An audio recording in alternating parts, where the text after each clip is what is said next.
Nama keessa gallaaman hin qabnu hunolaa lakka agartan kanaas mataa ifirraa cireetiin jira.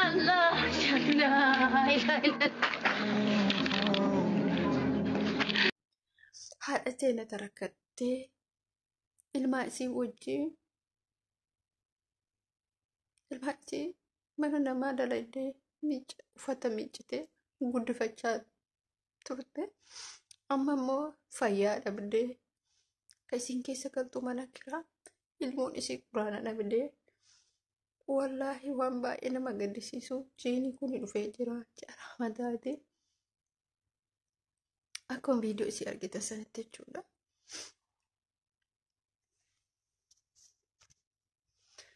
Assalamu alaikum warahmatullahi wabarakatuh. Akkam jirtu nagaa keessanii fayyaa keessanii isin jecha ani nagaa jira alhamdulillah galata rabbii. Hordoftoota kabajamtoota keenya viidiyoo keenya like godhaa, share godhaa, subscribe godhaa. Please namoonni yaada qabaattan yaada keessan barreessaa. Namoonni dubartii kana haadha keenya kana gargaaruu barbaadan viidiyoo xiqqoo ishee maxxansee jira. Viidiyoo san dhageeffadhaati.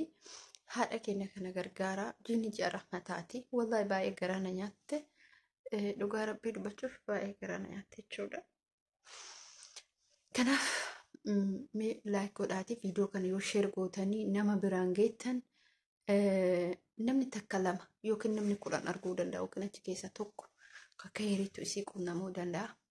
Jiini ji'a rahmataati hordoftoota kabajamtoota kiyyaa ji'a akka hiriiti jetti sadaqatanii jetti rakkataa beela baasanii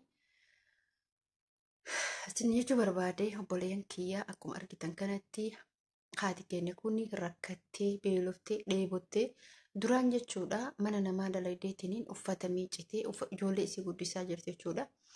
Dubartoonni akkana hedduudha jechuudha. Asuma biyyuma keessatti jechuudha biyya keessatti hedduun isaanii uffata miiccanii ilmaan isaanii guddisanii sirriidha abbaa manaan qabanii manni keessa galan kiraa jiraatanii namni kiraa immoo jechuudha ati rakkattee ati beeloftee siin hin jiru ati qabaattee ati dhabdee jaan dirqama si gaafata. Wallahi dirqama si gaafata. Daa'imni suni asitti quraana isii dhabdee quraana qabu. Quraana sababa haadha kee dhukkubeef dhiisee haati kiyyaa yeroo salaatti harka sirra gatteeffattee hin dandeettu. Wallahi viidiyoo san argee baay'ee waan onnee namaa cabsuudha jechuudha.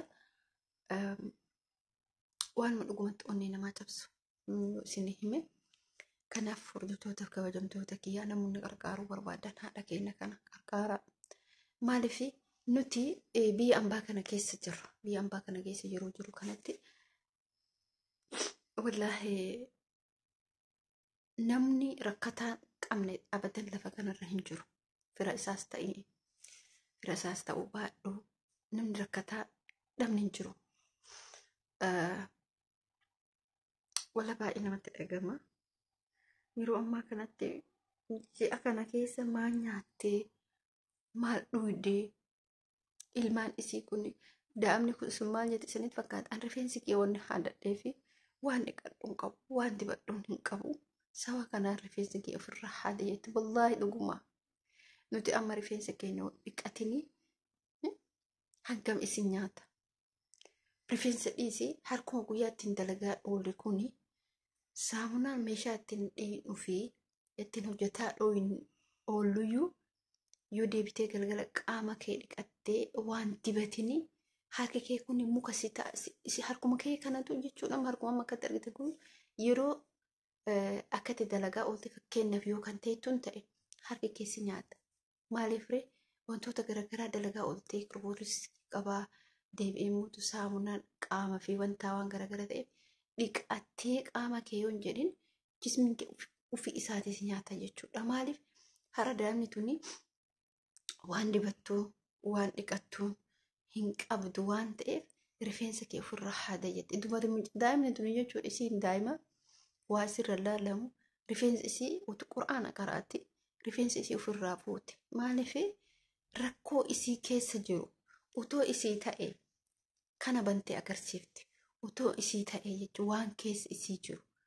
Isiin rifeensa fuutee isin agarsiisuun sun onnee isii kan utoo isii ta'e qaama isii kana keessa waan isin yaaddu rakkoo isin qabdu silaa bantee isin nama agarsiisuu dandeettu.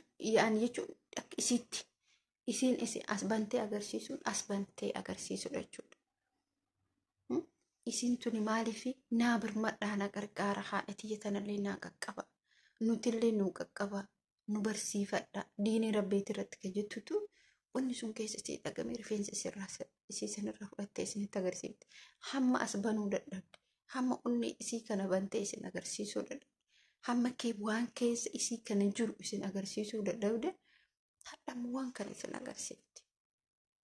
Maaliif eenyutti boottire eenyuun qabdi abbaa qabaatte abbatti bootti abbattiin boottu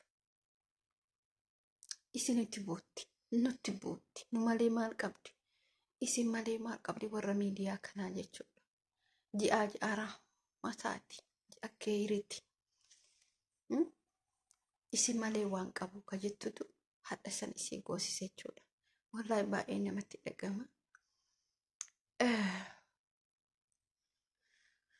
Dhuguma yoo bakka san buufnee of laalle mucaa wayiitu maal jedhe isinitti fakkaata. Akkasitti inni galgala firma kooti jechuudha. Taanii TV ilaalan yeroo taanii TV ilaalan keessatti infi dhufaa miti warroonni namoota keenya haadholii keenya keessatti yeroo qoraan baatanii deeman akkas jedhee ture. Baree maazarii kee as keessatti yaadadha yeroo nama akkatti isaan qoraan baatanii deeman argu kana maazarii kee yaadadha baree jedhe. Maaliif haati kun rakkatte kunillee haadhuma keenya sani kama nu dhalte sani jechuudha. Ilmaan rakkatan kunillee keennuma sani obboleettima keeti obboleessuma keeti eenyuun qabdire nama biraan qabdu jechuudha. Nama isin itti boottu abbaa mana isin jiru nutti bootti isin itti bootti. Kanaaf kana jechuun barbaade hojjettoota kabajamtoota kiyya waa biraan jedhu wanni jedhu jiru wanni ani jedhu kanuma.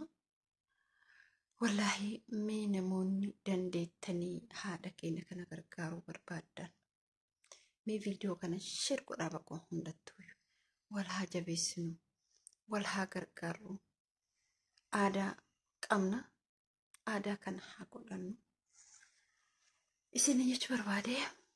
Ummata kiyyaa ummata gashtii ummata jaalatamaa ummata kabajamaa ramadaanni keerii dhufe keerii haa facaafannu keerii haa haammannu keerii haa guurrannu yoo har'a waa godhanne borullee akkasii isinin jechuu barbaada.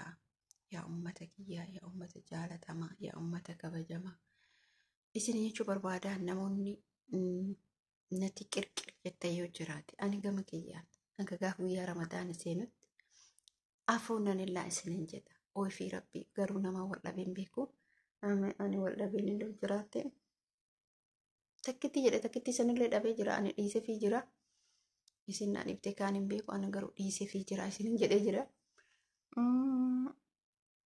Kana isinin jechuu barbaada. Walii dhiifama haa goonu walii irra haa tarru walii haa dabarfannu isinin jechuu barbaada. Bakka nama kamiyyuu afuunan illaa keessa keemmoo qulqulluu taasisi gara ramadaana keetitti seeni keessa kee qulqulluu yeroo kamuyyuu keessa kee qulqulluu godhi isin jechuu barbaada. Kabajamtoota kiyya maaliif har'a yoo keessa kee qulqulluu taate borullee qulqulluu taata. Har'a yoo sharri qabattee deemte sharri borullee sharri masi qunnama. Har'a yoo hamtuu namatti yaadde borullee hamtuu sitti yaadama. Har'a yoo gaarii dubbatte boris gaarii argatta. Rabbiin immoo tuyuu beeytanii onnee seetanarraa jechuudha. Maleekan bitaan mirgaa waan ati yaaddu waan ati namatti keessa keetitti afaan kee utuu hin taane keessa keetitti yaaddullee yoon bafadheetti maleekan si katabte. Ani ati amma nama waa jechuu heddee afaan kee keessatti namni sun dhaqu namni sun duwwaa yoo baafattellee kalas takayrii misii katabama ta sharri matu sii katabama jechuudha. Kanaaf nuti immoo tuyuu waan hunda keessatti kayrii haa dalagannu kayrii haa yaadannu wal haa yaadannu. Wal bira keenya afuunan illaahi salaama rabbii gara qulqulluudhaan hojii hojjennullee qulqulluudhaan jechuudha. Utuu nama mana keessa jirutittillee aaruu odoon taane maal jedhu odoon taane hojii keetillee raahadha mirqaan san dalagattee hojjette walitti sibsibsii jette gaafa aariin saan akkas jettee qaayitee maal jettee mootu hojummaan haga tanatti tun bitti noofsi harka maaliifre ati maqaa sammuu kee kana aaraan bantii aaraan guutte jechuudha. Kanaaf viidiyoo kennaa yoo isinitti tole laayik godhaa yoo isinitti hin tolin mootu koomantii barreessaa yoo keeka qabaatan keeka. Assalamu alaikum warahmatullahi wabarakatuh. Ummata qashti bum.